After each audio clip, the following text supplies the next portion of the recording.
Bismillahirrahmanirrahim. Assalamualaikum warahmatullahi wabarakatuh. Pada kesempatan ini saya akan menguraikan materi tentang bacaan gharib dalam qiraah Imam Asim riwayat Hafs.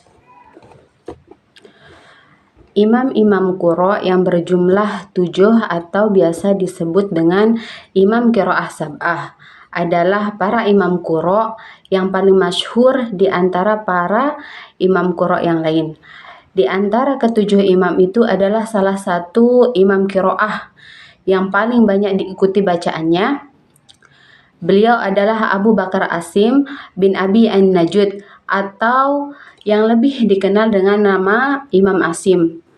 Imam Asim berasal dari Kufah dan pernah berguru pada Imam Abu Abdurrahman As-Sulami yang merupakan murid dari sahabat Ali bin Abi Thalib. Imam Abu Abdurrahman juga belajar Al-Quran dari Zur bin Hubaish yang merupakan murid dari Abdullah bin Mas'ud. Di sini saya akan menjelaskan tentang gharib.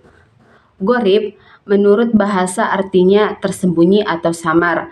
Sedangkan menurut istilah ulama qura, gharib artinya sesuatu yang perlu penjelasan khusus dikarenakan samarnya pembahasan atau karena peliknya permasalahan baik dari segi huruf, lafaz maupun pemahaman yang terdapat dalam Al-Quran.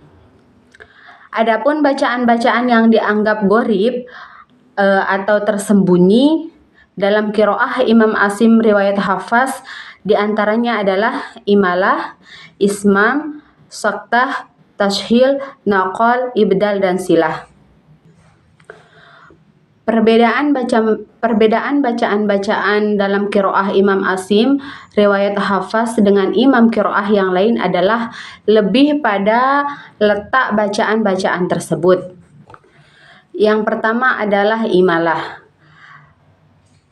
Imalah secara bahasa berarti cenderung atau belok.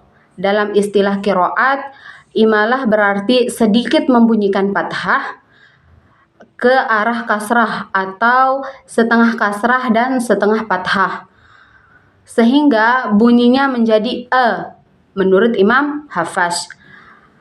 Hanya ada satu bacaan yang dibaca amalah, yaitu pada surah Hud ayat 41 yang berbunyi A'udzubillahi minasyaitonirrajim. Bismillahirrahmanirrahim. Wa qala arkabu fiha bismillahi majreha wa mursaha. Pada dasarnya, setiap alif yang berharakat fathah dibaca a, namun khusus pada lafaz majreha dibaca e, sehingga bunyinya menjadi majreha. Yang kedua, ismam. Secara istilah, ismam sebagai bacaan gharib kedua berarti memasukkan unsur dhammah pada sukun dengan cara memoncongkan bibir. Terdapat satu bacaan Al-Quran yang dibaca ismam menurut riwayat Hafs, yaitu pada surah Yusuf ayat 11 yang berbunyi A'udzubillahi minasyaitonirrajim. Bismillahirrahmanirrahim. Qalu ya abana ma laka la ta'manna ala Yusuf. Saat membaca lafaz la ta'manna, tepatnya pada huruf nun, bibir kita perlu dimoncongkan menyerupai bentuk bibir saat membaca dhammah. Apabila diibaratkan seperti membaca kata la, ta'manuna, namun bacaan u-nya tidak dibunyikan, hanya bibirnya yang tetap dimoncongkan. Yang ketiga, saktah. Saktah secara istilah berarti berhenti sebentar tanpa napas. Terdapat 4 bacaan dalam Al-Quran yang dibaca saktah. Yang pertama dalam surah Al-Kahfi ayat 1-2 yang berbunyi walam yaj'al lahu iwaja. Di antara lafaz qayyimah, iwaja terdapat bacaan saktah yang berhenti sejenak tanpa bernapas sehingga bunyinya menjadi iwaja, berhenti sebenar tanpa bernapas. Yang kedua contohnya pada surah Yasin yang berbunyi Bismillahirrahmanirrahim. Man ba'athana min marqadina haza ma wa'ada rahman. Bacaan saktah pada ayat ini terletak pada lafaz mim marqadina haza. Contoh yang ketiga ada pada surah Al-Mutaffifin yang berbunyi kalla bal rana ala. Bacaan saktah pada ayat ini terletak pada bal rana ala.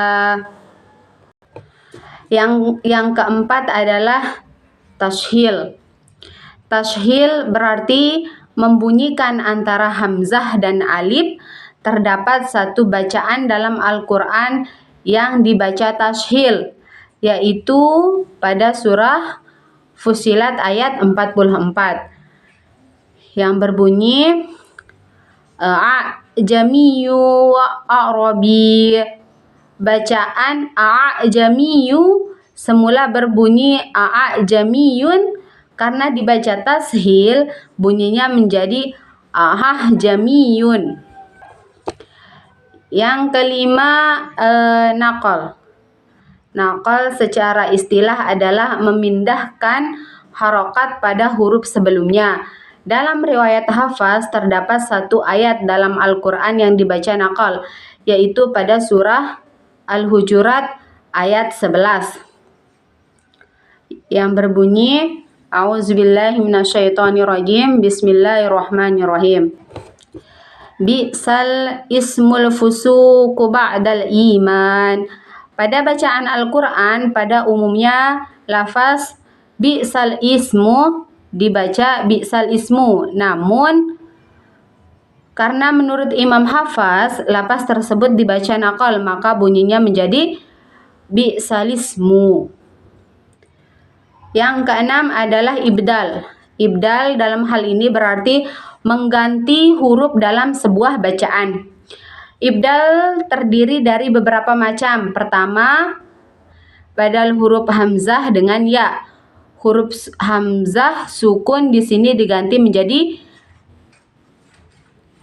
dibaca ya. Khusus apabila dibaca waqaf, contohnya pada surah Al-Ahqaf ayat 4 yang berbunyi A'udzubillahi minasyaitonirrajim. Bismillahirrahmanirrahim. Am lahum syirakum fis samawati tuni bikitab. Pada ayat tersebut apabila dibaca wasol berbunyi fis samawati tuni.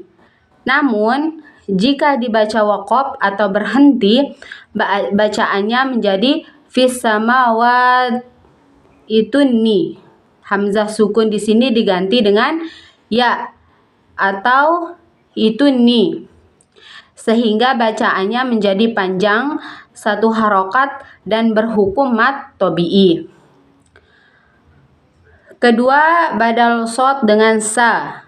Terdapat 3 ayat yang dibaca dengan cara ini. Pertama pada surah Al-Baqarah ayat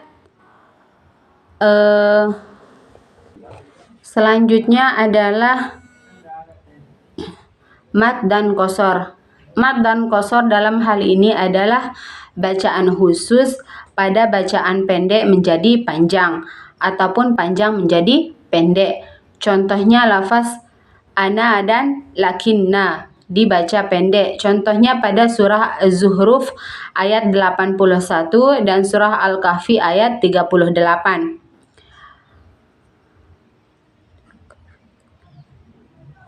Contoh yang pertama, fa'na awwalul abidin lakinna huwallahu rabbi. Lafaz az-zununa ar-rasula khawariro. tetap dibaca panjang ketika waqaf, khusus untuk lafaz qawariro dibaca pendek ketika wasol. Lafaz salasila dibaca pendek ketika wasol dan dibaca panjang ketika waqaf. Contohnya pada surah Al-Insan ayat 4 yang berbunyi Bismillahirrahmanirrahim. Lil kafirina salasila wa aglala. Mungkin hanya ini yang dapat saya sampaikan, kurang dan lebihnya saya mohon maaf. Sekian, Assalamualaikum warahmatullahi wabarakatuh.